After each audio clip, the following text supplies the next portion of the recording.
நண்பர்களுக்கு வணக்கம். இன்னைக்கு வீடியோல ஒரு எல்ஐசி ஏஜென்ட்டுக்கு நீங்க கட்டுற பிரீமியம் தொகையிலிருந்து எவ்வளவு தொகை கமிஷனா போகுது அப்படின்றத பத்தி இந்த வீடியோல பார்க்கலாம். ரீசெண்டா ஒரு சப்ஸ்கிரைபர் கமெண்ட்ல பதிவு பண்ணியிருந்தாரு. நான் ஜீவன் லேப் பிளான் எக்ஸ்பிளைன் பண்ணிட்டு இருக்கும்போது அந்த வீடியோ கீழே அப்படியே கமிஷனையும் சொல்லுங்க அப்படின்னு கமெண்ட் வந்திருந்துச்சு. அவர் என்ன கான்டெக்ட்ல சொல்லியிருந்தாரு அப்படின்னு தெரியல. பொதுவாகவே ஒரு டாக் இருக்குது, எல்ஐசி ஏஜென்ட்டுக்கு நீங்க கட்டுற பிரீமியத்துல இருந்து ஒரு 50% தொகை கமிஷனாவே போயிடும், பேலன்ஸ் தொகை தான் இன்வெஸ்ட்மெண்ட்டுக்கு போகும் அப்படின்னு ஒரு டாக் இருக்கு. அது கரெக்டா இல்ல தப்பா அப்படின்றதையும் இந்த வீடியோல பார்க்கலாம்.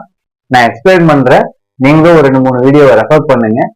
நான் ஏதாவது தப்பா சொல்லியிருந்தா கமெண்ட் பாக்ஸ்ல பதிவு பண்ணுங்க, நான் அதை திருப்பிக்கிறேன். வீடியோக்குள்ள போறதுக்கு முன்னாடி நம்ம சேனலை நீங்க இன்னும் சப்ஸ்கிரைப் பண்ணாம வீடியோஸ் பார்த்துட்டு இருக்கிறீங்க அப்படின்னா மறக்காம நம்ம சேனலை சப்ஸ்கிரைப் பண்ணி வச்சுக்கோங்க. பக்கத்துல இருக்கிற பெல் நோட்டிபிகேஷனை கிளிக் பண்ணி வச்சுக்கோங்க. எல்ஐசி சம்பந்தப்பட்ட நிறைய தகவல்களை உங்களுக்கு கொடுக்கறதுக்கு அது எனக்கு உத்வேகமா இருக்கும், நீங்க பண்ற ஒவ்வொரு சப்ஸ்கிரைபும். ஸோ இது வரைக்கும் சப்ஸ்கிரைப் பண்ணாம வீடியோஸ் பார்த்துட்டு இருக்கிறீங்க அப்படின்னா மறக்காம சப்ஸ்கிரைப் பண்ணி வச்சுக்கோங்க. ஜீவன் லேப் பிளானே உதாரணமா எடுத்துக்கிறேன். ஒரு 5 லட்சம் ரூபாய் சம்மசூடு உள்ள ஒரு பாலிசி ஒரு 30 வயசு உள்ள நபர் எடுக்கிறாரு. அவருக்கு இயர்லி பிரீமியமா 24,762 ரூபாய் வித்தவுட் டேக்ஸ். நான் சொல்றேன், 24,762 ரூபாய் பிரீமியம் கட்டணும். ஃபர்ஸ்ட் வருஷம் டாக்ஸ் 4% இருக்கும். அடுத்த 15 வருஷத்துக்கு டாக்ஸ் 2.5% இருக்கும். பொதுவா ஜீவன் லேப் பிளான்ல 25 வருஷம் டைமுக்கு 16 வருஷம் நீங்க பிரீமியம் கட்டுற மாதிரி வரும்.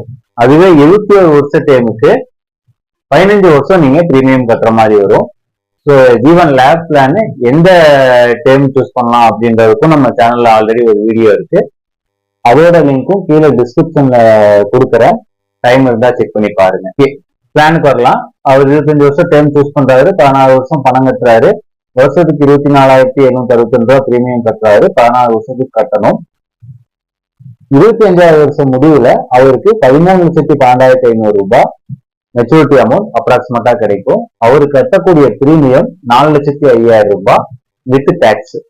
ஸோ கிட்டத்தட்ட ஒரு 9 லட்சம் ரூபாய் அவரு ஜீவன் லேப் பாலிசி எடுக்கிறது மூலியமா பயனடைஞ்சிருப்பாரு.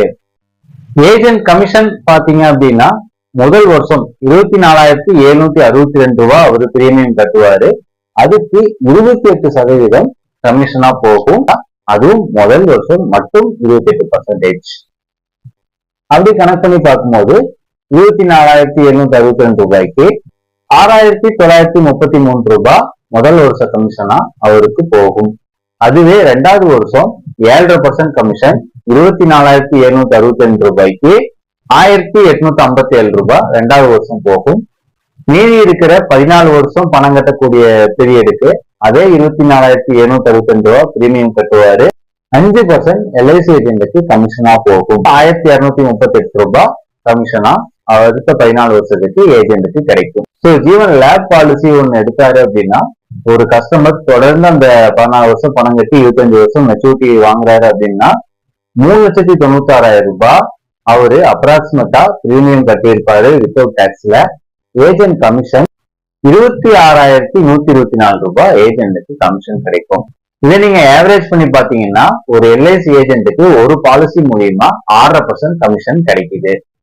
ஸோ நீங்க நார்மலா ஒரு பிசினஸ் பீப்புள் பாத்தீங்க அப்படின்னா குறைஞ்சது 10%க்கு கம்மியா அவங்க எந்த விதமான பிசினஸும் பண்ண மாட்டாங்க. பில்டர் எடுத்துக்கலாம். பில்டர் நம்ம கொட்டேஷன் கொடுக்கும்போது அவருக்கு குறைஞ்சது 15% 20% வரைக்கும் லாபம் கிடைக்கும். வேற எந்த ஒரு டீலர்ஷிப்பா இருந்தாலும் அந்த 20% ப்ராஃபிட்டை வச்சுதான் அவங்க மேட்ச் பண்ணுவாங்க. ஆனா எல்ஐசி ஏஜென்ட் 6.5% கமிஷனுக்கு தான் உங்களுக்கு சர்வீஸ் கொடுக்குறாங்க. ஸோ பரவலா இருக்கிற மாதிரி ஏஜென்ட்டுக்கு நீங்க கட்டக்கூடிய பிரீமியத்துல பாதி தொகை கமிஷனா போறது கிடையாது, 6.5% மட்டும் தான் கிடைக்குது. இன்னொரு விதத்துல பாத்தீங்கன்னா நான் முன்னாடி சொல்லியிருந்தேன் இல்லைங்களா, 9 லட்சம் ரூபாய் அவருக்கு இந்த ஒரு பாலிசி எடுக்கிறது மூலியமா ப்ராஃபிட் கிடைக்கும்.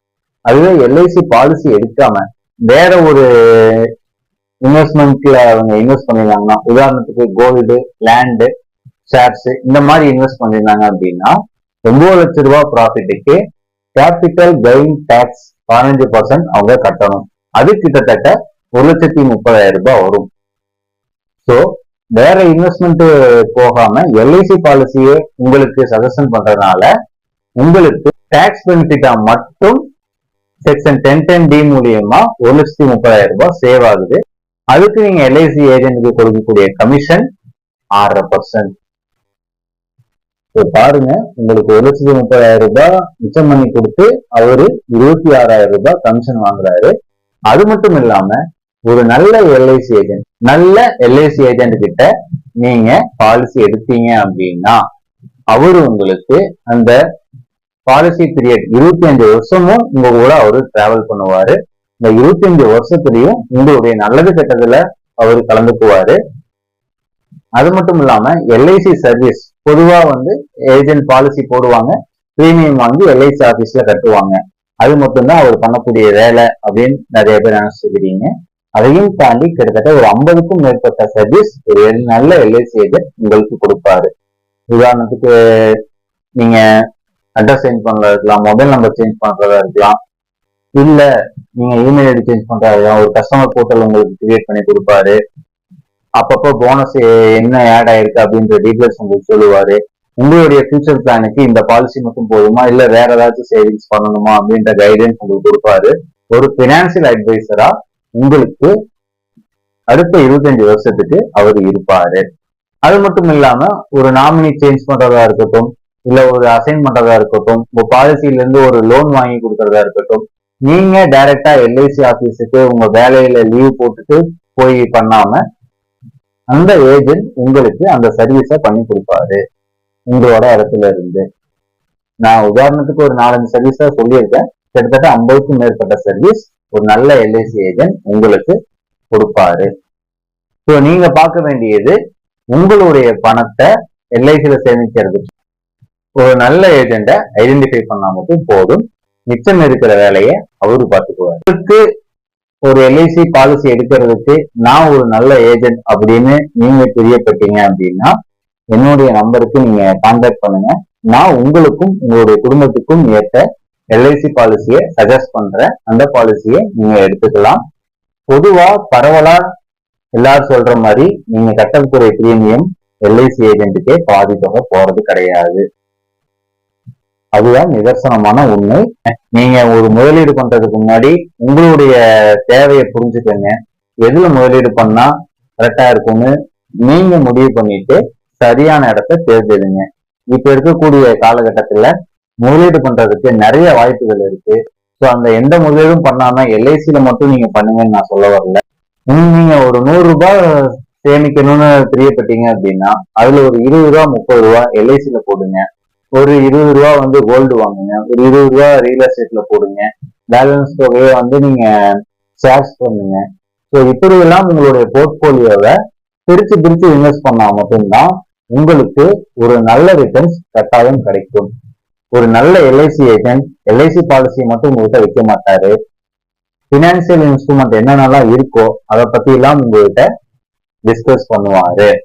ஸோ நீங்களும் அவருடைய கைடன்ஸ் படி நீங்க இன்வெஸ்ட் பண்ணீங்கன்னா உங்களுக்கு நல்ல லாபம் கிடைக்கும்.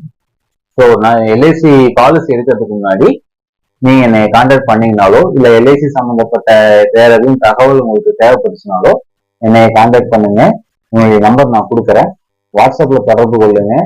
நிறைய ஃபோன் கால்ஸ் வந்துட்டு இருக்கிறதுனால அட்டன் பண்ண முடியாத சூழ்நிலையும் இருக்கு இப்போ. ஸோ வாட்ஸ்அப்ல கான்டாக்ட் பண்ணுங்க. நான் திருப்பி உங்களுக்கு கால் பேக் கண்டிப்பா பண்ணுவேன். ஸோ இது வரைக்கும் நம்ம சேனலை சப்ஸ்கிரைப் பண்ணாம இருந்தீங்க அப்படின்னா மறக்காம நம்ம சேனலை சப்ஸ்கிரைப் பண்ணி வச்சுக்கோங்க. இந்த வீடியோ உங்க நண்பர்களுக்கும் உறவினர்களுக்கும் பயனுள்ளதா இருக்கும்னு நினைச்சீங்கன்னா அவங்களுக்கு இந்த வீடியோவை ஷேர் பண்ணுங்க.